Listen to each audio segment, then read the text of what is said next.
بسم اللہ الرحمن الرحیم۔ السلام علیکم ناظرین، آج ہماری معلوماتی ویڈیو نہایت دلچسپ اور معلوماتی ہے، جس میں ہم من و سلویٰ کا ذکر کریں گے کہ من و سلویٰ کیا تھا، اس کی حقیقت کیا تھی، یہ کس قوم پر اترا اور کیوں اترا۔ جب فرعون دربار نیل میں غرق ہو گیا اور تمام بنی اسرائیل مسلمان ہو گئے، اور جب حضرت موسیٰ علیہ السلام کو اطمینان نصیب ہو گیا تو اللہ تعالیٰ کا حکم ہوا کہ آپ بنی اسرائیل کا لشکر لے کر ارض مقدس یعنی بیت المقدس میں شامل ہو جائے۔ اس وقت بیت المقدس پر عمالقہ کی قوم کا قبضہ تھا، جو بدترین قوم تھی، بہت طاقتور، جنگجو اور نہایت ہی ظالم تھے، اور وہ کفار تھے۔ چنانچہ حضرت موسیٰ علیہ السلام 6 لاکھ بنی اسرائیل کو ہمراہ لے کر قوم عمالقہ سے جہاد کے لیے روانہ ہو گئے۔ مگر جب بنی اسرائیل بیت المقدس کے قریب پہنچے تو ایک دم بزدل ہو گئے اور کہنے لگے، اس شہر میں جبار عمالقہ جو بہت ہی زور آور، زبردست، لہذا ہم ہرگز اس شہر میں داخل نہ ہوں گے۔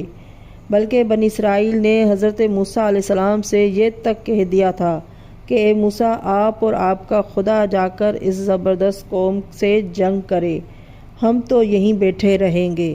بنی اسرائیل کی زبان سے یہ سن کر حضرت موسیٰ علیہ السلام کو بڑا رنج ہوا اور صدمہ ہوا، اور آپ نے باری تعالیٰ کی دربار میں یہ عرض کیا، جس کا ترجمہ یہ ہے: اے میرے رب، مجھے اختیار نہیں مگر اپنا اور اپنے بھائی کا، تو ہم کو اس بے حکموں سے جو وارے رکھ پرے رکھ۔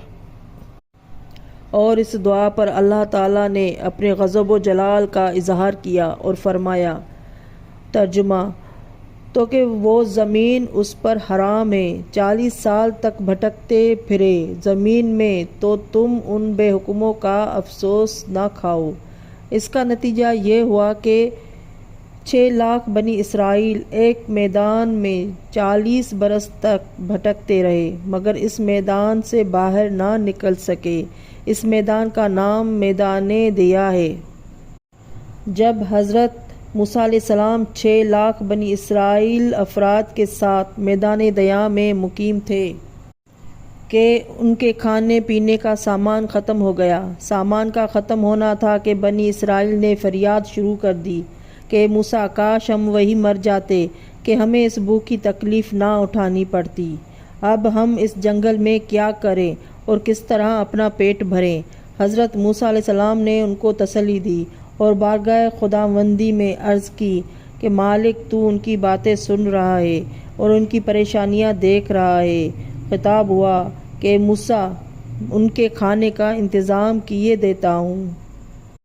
چنانچہ اس نے کے کھانے کے لیے من و سلویٰ نازل کرنا شروع کر دیا، جو 40 سال تک بروایت صبح و شام نازل ہوتا رہا۔ اور اللہ تعالیٰ نے ان لوگوں کے کھانے کے لیے آسمان سے 2 کھانے اتارے، ایک کھانے کا نام من اور دوسرے کا نام سلویٰ تھا۔ من بالکل سفید شہد کی طرح تھا، اور جو روزانہ آسمان سے بارش کی طرح برستا تھا، اور سلویٰ پکی ہوئی بٹر تھی، جو ہوا کے ساتھ آسمان سے نازل ہوا کرتی تھی۔ اللہ تعالیٰ نے بنی اسرائیل پر اپنی نعمتوں کا شمار کراتے ہوئے ارشاد فرمایا، جس کا ترجمہ یہ ہے: اور میں نے تم پر من و سلویٰ اتارا۔ اس من و سلویٰ کے بارے میں حضرت موسیٰ علیہ السلام کو یہ حکم تھا کہ تم لوگ روزانہ اس کو کھا لیا کرو، اور کل کے لیے ہرگز اس کا ذخیرہ مت کرنا۔ مگر بعض لوگوں نے یہ ڈر تھا کہ اگر کسی دن من و سلویٰ نہ اترا تو ہم لوگ اس بے آب و گیا اور چٹیل میدان میں بھوکے مر جائیں گے۔ چنانچہ ان لوگوں نے جو چھپا کر کل کے لیے رکھ لیا تھا، تو بنی اسرائیل کی اس نافرمانی پر، جو نبی کے نافرمانی کی تھی، ایسی نحوست پھیلی کہ جو لوگوں نے دل کل کے لیے رکھ لیا تھا وہ سب سڑ گیا، اور آئندہ کے لیے اس کا اترنا بند ہو گیا۔ ایک روایت میں ہے کہ یہ صبح و شام آیا کرتا تھا، اور ایک روایت میں ہے کہ بہت بڑی بنی مچھلی پر رکھے ہوئے بنے ہوئے بیٹر آتے تھے اور سب لوگ اسے کھا لیتے تھے، اور جو بچ جاتا تھا وہ پھر مجسم ہو کر پرواز کر جاتا تھا۔ اکثر احادیث میں ہے کہ یہ آسمانی کھانا صبح الصبح آتا تھا۔ اس کے آنے کا وقت طلوع صبح صادق سے طلوع آفتاب تک ہوتا تھا۔ اس عرصے میں جو جاگتا رہتا تھا اسے کھانا مل جاتا تھا، اور جو سوتا رہتا تھا وہ محروم رہ جاتا تھا، کیونکہ وہ سورج نکلنے سے پہلے واپس چلا جاتا تھا۔ اسی لیے حضرات معصومین علیہ السلام کا ارشاد ہے کہ صبح صادق کے بعد سے طلوع آفتاب تک سونا نہیں چاہیے، کیونکہ یہی وقت روزی کی تقسیم ہونے کا ہوتا ہے۔ جو اس معین وقت میں جاگتا رہتا ہے اس کی روزی آتی ہے، اور جو سوتا رہتا ہے اس کی روزی نہیں آتی، اور وہ دوسروں کے رزق سے کھاتا ہے، اور نتیجے میں سب کے لیے تنگی ہو جاتی ہے۔ ایک روایت میں ہے کہ طلوع صبح صادق کے بعد طلوع آفتاب تک سونا سخت نحوست کی نشانی ہے۔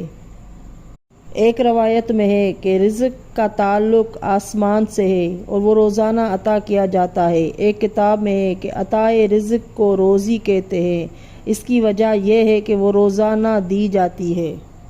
تہذیب الاحکام میں ہے کہ حضرت امام جعفر صادق علیہ السلام سے ارشاد فرماتے ہیں کہ صبح الصبح کا سونا نہایت ہی منحوس ہے، اس سے روزی چلی جاتی ہے اور چہرہ زرد ہو جاتا ہے، چہرے کی آب و تاب جاتی رہتی ہے، بدصورتی بڑھ جاتی ہے، اور خداوند عالم طلوع صبح سے طلوع آفتاب تک روزی تقسیم کرتا ہے۔